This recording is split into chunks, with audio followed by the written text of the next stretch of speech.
بسم اللہ الرحمن الرحیم۔ السلام علیکم، کیسے ہیں آپ سب؟ امید کرتے ہیں آپ سب ٹھیک ہوں گے۔ ایک دفعہ کا ذکر ہے کہ لاہور کی ہلچل سے بھرپور گلیوں میں ایان نام کا ایک لڑکا رہتا تھا۔ اس نے اپنے دن تنگ گلیوں میں گھومتے ہوئے گزارے۔ شہر کی کوفت میں گم اپنے ارد گرد افراتفری کے باوجود ایان کو شاعری سے اپنی محبت میں سکون ملا۔ ہر شام وہ اپنے گھر کے صحن میں برگد کے قدیم درخت کے نیچے بیٹھ کر آیات لکھتا جو اس کے دل کی گہرائیوں میں گونجتی تھی۔ اس کے الفاظ نے اس کے اندرونی جذبات کی ایک واضح تصویر پینٹ کی، محبت، نقصان اور آرزو کی کہانی بنائی۔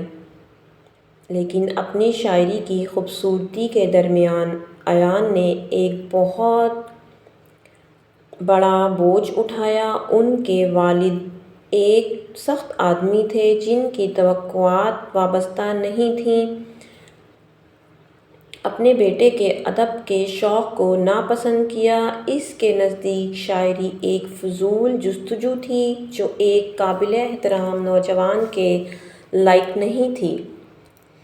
اپنے والد کی ناپسندیدگی کے باوجود ایان نے ہر آیت میں اپنی روح ڈالتے ہوئے لکھنا جاری رکھا۔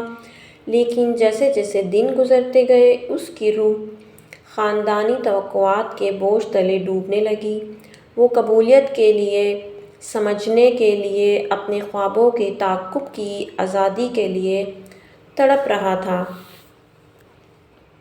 ایک خوفناک شام جیسے ہی سورج افق کے نیچے ڈوب گیا، ایان کے والد نے اپنے بیٹے کی تحریروں کو ٹھوکر لگائی۔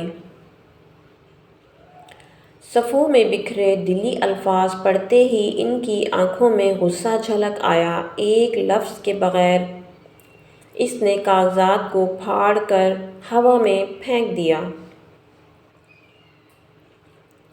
دل ٹوٹا ایان رات میں بھاگ گیا۔ اس کے خواب شیشے کی طرح بکھر گئے۔ وہ گلیوں میں بے مقصد گھومتا تھا۔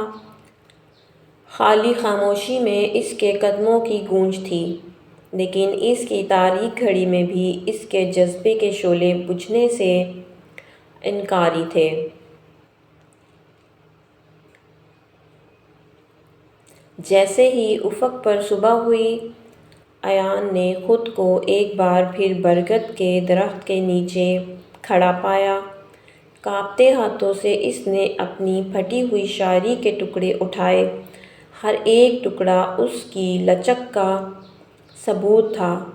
وہ اس لمحے میں اس نے عہد کیا کہ وہ کبھی کسی کو اپنی آواز خاموش نہیں ہونے دے گا۔ نئے عزم کے ساتھ ایان اپنی شاعری کو دنیا کے ساتھ شیئر کرنے کے لیے نکلا۔ اپنے الفاظ کا استعمال دلوں کے درمیان فاصلے کو ختم کرنے اور ماضی کے زخموں پر مرہم رکھنے کے لیے کیا۔ وہ اگرچہ اس کا سفر چیلنجوں سے بھرا ہوا تھا، لیکن وہ جانتا تھا کہ جب تک اس کی شاعری ہے وہ کبھی بھی واقعی تنہا نہیں ہوگا۔ اور یوں لاہور کے شاعر ایان کی کہانی دور دور تک پھیلی۔ بے شمار روحوں کو اپنی آوازوں کی طاقت، وہ اپنے خوابوں کی خوبصورتی کو گلے لگانے کی ترتیب دیتی ہے، کیونکہ آخر میں یہ وہ آزمائشیں نہیں ہیں جن کا ہم سامنا کرتے ہیں جو ہماری تعریف کرتے ہیں، بلکہ ہمت جس کے ساتھ ہم ان سے اوپر اٹھتے ہیں۔ تو ویورز، اسٹوری اچھی لگے تو لائک، شیئر اور کمنٹ ضرور کیجیے گا۔ پلیز میرے چینل کو سبسکرائب کریں۔ میرا نیو چینل، مجھے آپ سب کے سپورٹ کی بہت ضرورت ہے۔ بہت شکریہ۔ اللہ حافظ۔